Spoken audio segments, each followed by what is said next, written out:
Tim Ballard, what?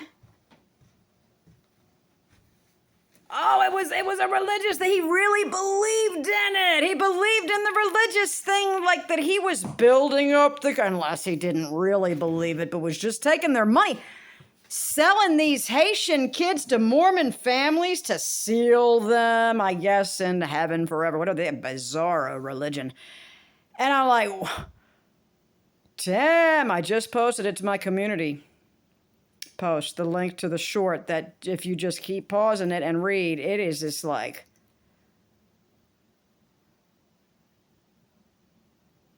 I was adopted, and it's trafficking.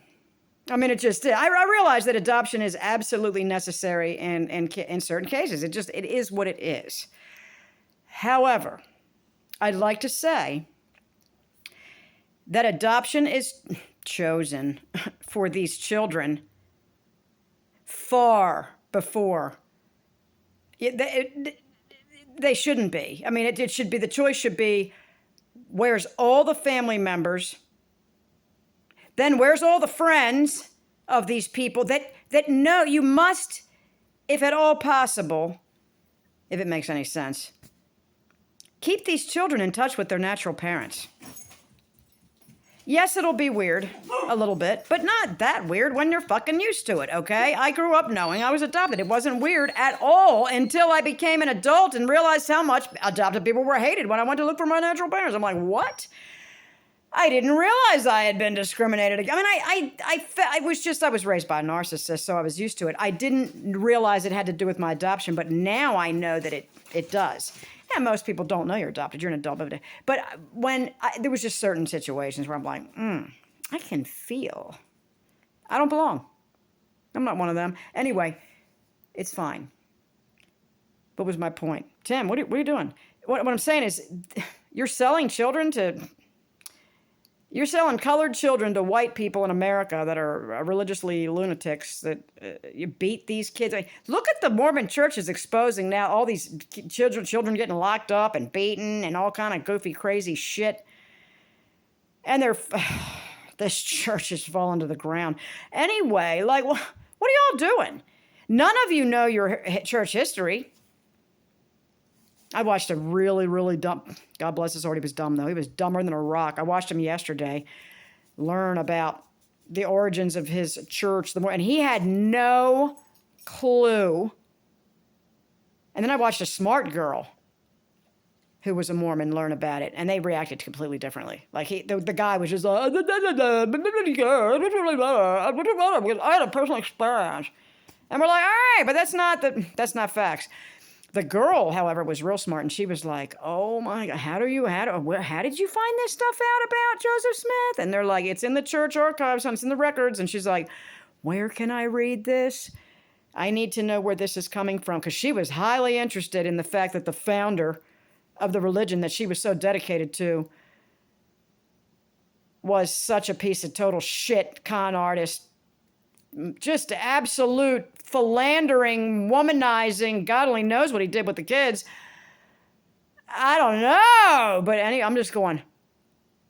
And she was devastated to hear the truth about Joseph Smith. But the guy was just like, okay, bye, I still believe. And I'm just like, after 2.5 hours, I was just like,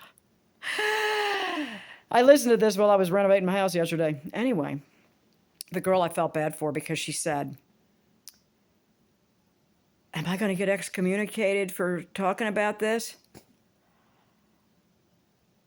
This was a year-old interview. I'm thinking, girl, I hope you're out of there by now. My God. Best thing that ever happened to me was being excommunicated. I got no formal letter. I was cut off summarily by every single person that knew my parents that was in the church. I called them pastors and wouldn't return my call, wouldn't return my email. Seeking restoration, counsel from the Lord, of a man of God. It wasn't the Mormons. No. It was Methodist church, Baptist church, regular church, regular. They're all irregular. They're all cults. And they're controlling very weak people who just want to be a good girl or boy. And they're run by narcissists. Because, they like to control everybody. Be like, here's what you're supposed to do. And it's interesting. They do all kind of crazy shit behind closed doors, don't they? And then they put the robe on and get up in the pulpit and shit. Fucking nerve of these fucking old men and now old women. Young men and young women. Now they're freaking now they're in skinny jeans with freaking bands and freaking smoke machines and shit for Jesus. Burning Man. Does that sound familiar? I mean, it's just a big. These are all ritualistic, energy-sucking events. They get you crying at the altar, wailing over your sin. God, I fed the beast for so many years with my tears of repentance. It's my fault. He's so strong now. The enemy. I'm sorry, everyone, but I stopped doing it. I stopped feeding that son of a bitch. So, the machine, with my sorrow for all my sins. My sinny sins. Anyway, I'm going to go do some more sins, which is missing the mark. What's the mark? They all pretend to know, but they don't. They don't.